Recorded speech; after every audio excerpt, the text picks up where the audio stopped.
خیلی خوش آمدید.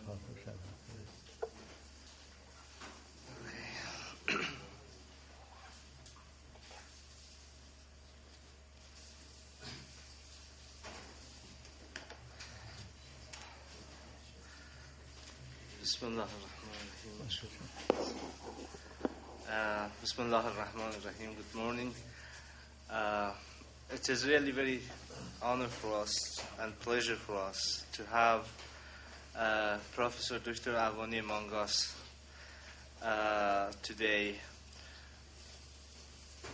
I have said about Dr. Aavani before, but I don't want to repeat all those things. But he is one of the few real philosopher in Iran, and wherever he has been in outside Iran, they were really pleased and welcome him. And I remember last year when we had a seminar here, there was Dr. Karim Kro from Malaysia, but originally from United States. He told that to those participants, he told that you never forget that you had a seminar with Dr. Aavani. Thank you. So, inshallah, today we will benefit from his knowledge and wisdom. And as he told me, he's going to speak about the essential concepts of that in Islamic philosophy, yes, that they have innovated after receiving Greek philosophy. So, Bismillah, and so thank you very much. Thank you very much. You're welcome. A'udhu billah min ash-shaytan rajim. Bismillah ar-Rahman ar-Rahim. In the name of God, the merciful, the compassionate. Now, the title of my contribution, is Innovations of Islamic Philosophy. I think this word innovation is not something good. I said contribution of, let's say, Islamic philosophy to the world philosophy, which is a very, very great contribution. Of course, it's not possible within 1 or 2 hours. A very great current of philosophy called Islamic philosophy, to summarize it in 2 hours, 3 hours, it would need many seminars and semesters, even for each philosopher. If, for example, you want to talk about Suhrawardi, about Ibn Arabi, about, let's say, Avicenna, others, because there were so many great philosophers. 1 hour, 2 hours, and one seminar is not enough for one single person. But first, I wanted to point out why Iran is the land of philosophy. I've been known as the land of philosophers. It's because of the emphasis of the Quran on hikmah. In the Holy Quran, emphasis is laid on hikmah, on wisdom, many times. And all prophets are possessors of wisdom, all of them. It's mentioned several times in the Quran, both regarding our prophet and regarding all the prophets. For example, in a verse of the Quran, God addressing all the prophets tells them, in exchange for the wisdom and the scripture I've given you. So scripture and wisdom go together in all prophets. This is very important. And also the emphasis laid on knowledge on the Quran. You see, on good works, on love and knowledge. There are 3 elements. Knowledge is very, very important. Divine knowledge, you know how many verses there are about divine knowledge. God addressing Prophet says, know that there is no God. فَأَعْلَمْ أَنَّهُ لَا إِلَهَ إِلَّا اللَّهِ. Don't you know that? Addressing God says, don't you know that? That is, everything is a matter of knowledge. This world, if you look very closely, is a manifestation of divine knowledge itself and divine wisdom. And you can see very closely. That's why Muslims laid emphasis on philosophy as wisdom. And gradually, they moved from philosophia to Sophia itself. You see, the movement in Islamic philosophy, the movement in Greek philosophy is from Sophia to Philosophia. There is a change between Sophia to Philosophia. There is a reverse current in Islam from philosophia, I mean keeping philosophia, philosophy, we have philosophia, to sophia, to theosophia. Theosophia means divine wisdom, the highest kind of wisdom, like in Mullah Sadra and others. I mean, the current has been something different from what has been going on in the West. So what I'll explain later. But I want to point out several misunderstandings which you find in books written by Western scholars about Islam philosophy. There are some misunderstandings. I just pass over them, but I mention them. I mean, some Western historiographers of philosophy have made, they think that only Muslim philosophers are commentators on Aristotle. This is not true. They were not, of course we had great commentators like Averroes, but they are not gloss writers, glassurators or glassographers, writers of glosses. No, they are philosophers, the true sense of the word. Second, it's often mentioned that there are no Platonists. Of course it's true, because Muslim philosophers could not remain and rest content with Aristotle. They surpassed him. They went to Neoplatonism. They surpassed Neoplatonism. And this is true, but they say they are Neoplatonists in a derogatory sense. In a derogatory sense. You see, Neoplatonists are really sages. They're very great sages. I mean, but they even surpassed Neoplatonists. And this is due to the fact, of course, there is a grain of truth, because later commentators of Aristotle were all Neoplatonists. The later commentators of Aristotle in Alexandria and in Athens, they were Neoplatonists. The third mistake is that philosophy and wisdom is only Greek. No, God did not have to wait to create the world and wait for the Greeks. I mean, there was wisdom everywhere. So why? I mean, of course, Greeks have a special part to play, but it was not confined to Greeks. Orient, China, India, Iran, as it is explained by Greeks themselves. Greeks, for example, if you have studied the famous book Lives of Philosophers by Diogenes Laertius, his first question is where philosophy started. Where philosophy started. His first choice is Persia. Look at this book. I mean, it was written 2,000 years ago. 2,000 years ago in Greek, mentioning many Greek authors, not only quoting himself, mentioning many ancient authors say that Iran and Persia is one of the oldest countries. And then he mentions India, and then Egypt, and then Greece. The fourth place he mentions Greece. So, but in any case, Alexander has a very great role to play, because you see, Greek, as in politics, you have city-states. You have different city-states, and Alexander made an empire. He universalized Greek language. Greek became the lingua franca of the Hellenistic world, and this was very important in spreading philosophy. Another problem is that in non-Abrahamic religions, in Buddhism, non-Abrahamic religions, in Hinduism, in Zoroastrianism, religion and wisdom is one. Religion and philosophy are identical. You see? When you are writing a book on the history of Indian philosophy, you mention the same schools when you are writing a book on the history of philosophy. When you are writing a book on the history of religions, you mention the same persons with the same ideas. You see? There is no distinction, for example, in Zoroastrianism, between wisdom and philosophy. So if we want to see what is the wisdom of India, you look at the religions of India. See? But philosophy interpreted in another way. You should broaden your concept.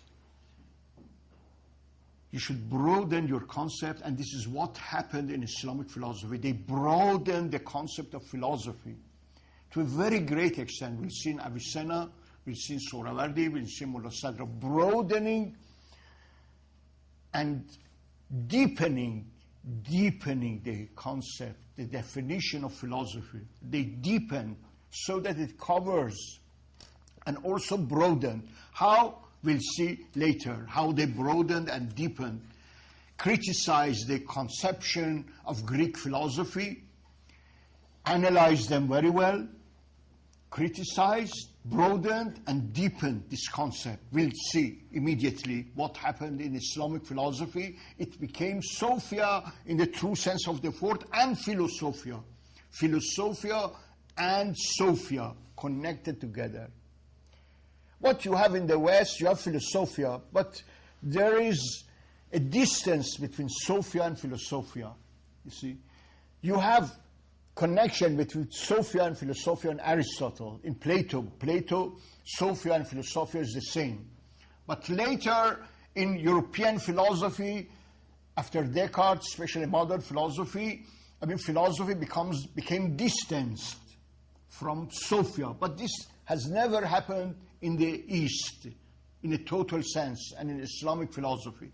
It's related. You have philosophy as a rigorous science, what they call. Very, very rigorous science, but you have Sophia too, related to Sophia. If you look at science from the point of view of philosophy, you have a broader horizon. If you look at science, for example, if you look at the senses from the point of view of reason, you can interpret senses by reason. But if you look at science from the point of view of Sophia, that's very, very great. That's very great. Every lower, you should look from the higher, not from the point of itself. You should look at it from a higher. This is what Plato has said. They did. You should look at every stage from a higher stage. All right? We'll come to that. But in any case, what's the definition of philosophy? This definition is very important. There are some definitions. There are two definitions of philosophy, for example, Mullah Sadra and others. I'll mention and I'll explain that they have been true to this definition up to now. They have been very true to this definition. What is the first definition? Is knowledge of things. It's a knowledge. Philosophy is knowledge of things as they are in themselves. Knowledge of things as they are in themselves according to the human capacity. According to the human. علم بحقائق الأشياء على ما هي عليه بقدر الطاقة البشرية. It is very exact. First, it is knowledge. It should be knowledge.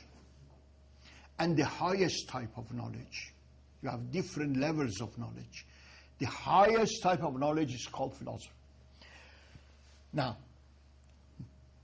sciences are concerned with phenomena, not noumena. You see, science is concerned with phenomena. Even modern science and every science. But philosophy is not concerned with phenomena, with noumena. So, in the definition, knowledge, ilm haqa'iq, of the reality of things, not the appearance of things, the reality of things. Not as they appear, as they are in themselves. As they are in themselves. What is this, let's say, according to human capacity? Because man is indeterminate, he's not God, he's not absolute. Knowledge, God knows and we know. God is the creator, he knows things before creating them, we know them after they are created. But this knowledge is not a homonymous term. It's not one word with two meanings. It exactly has the same meaning. Knowledge in God and in us is not homonymous, has the same meaning. So this, according to human capacity, should not be interpreted in the Kantian sense. Never be. Interpret, because Kant denies knowledge of things as they are in themselves, and we do not never know. No, we can know. And God has given us. God is not stingy. God is not envious. God is, let's say, all clement, all merciful. He knows others to know things and to know God himself. He willed that we should know the world, and we should know him, so that it could be recognized by us. This problem of recognition, which is the first, principle of recognition, is the divinity. God wanted to be recognized by the other, because he knew himself, but it was not recognized, it was not known. So why did he create? وَمَا خَلَقْتُ الْجَنَّ وَالْإِنسَ إِلَّا لِيَعْبُدُونَ إِلَّا يَعْرِفُونَ, to be known through the other. And this is the, let's say, aim of creation. This is another point. So Muslims have never deviated from this definition. Neither Greek philosophers, Plato, Aristotle, they never deviated. But there is deviation from this definition in modernity. You see, there is deviation from this definition in modernity. So it supposes that knowledge is possible for man.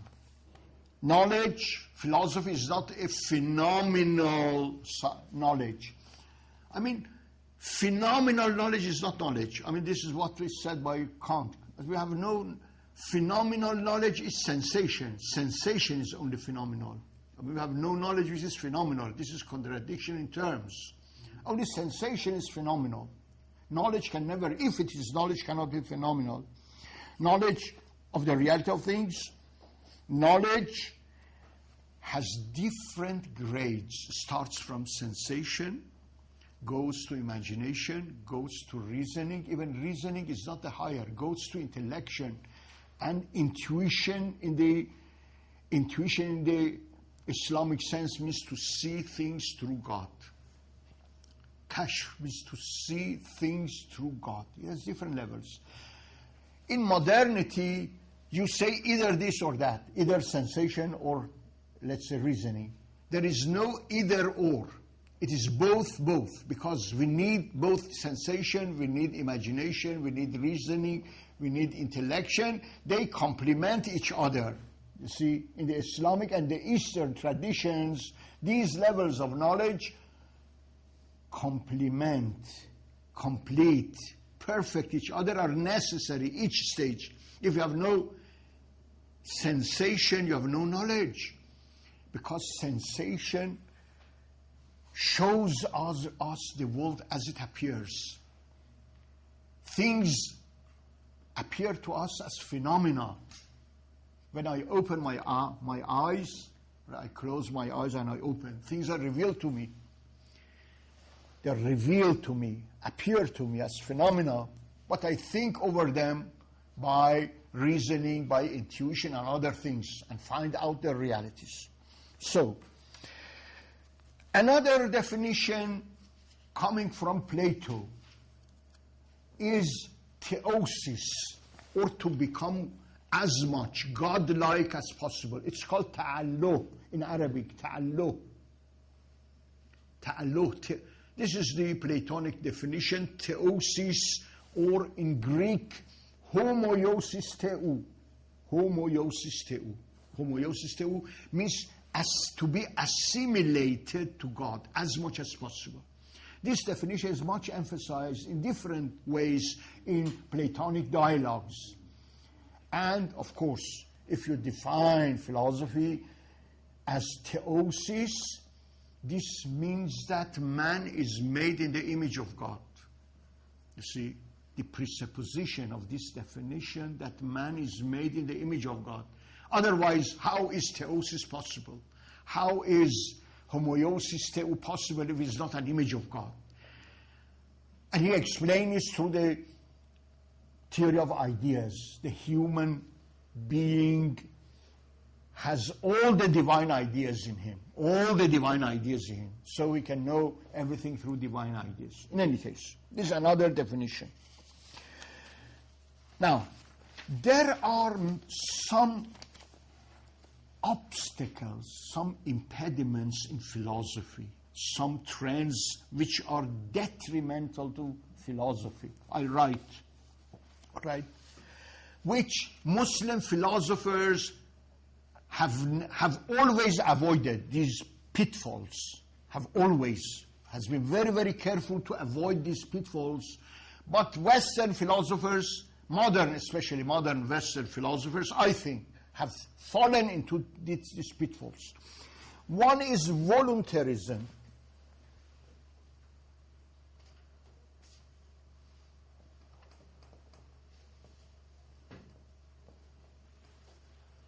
Voluntarism is against rationalism. Means the primacy of the will over knowledge, the priority of will over knowledge. If philosophy is defined as knowledge of things, knowledge is prior.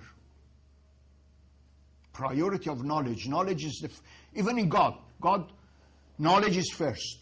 It's knowledge, divine knowledge, which determines the thingness of things. Things are things in divine knowledge. And divine knowledge is not subject to divine will.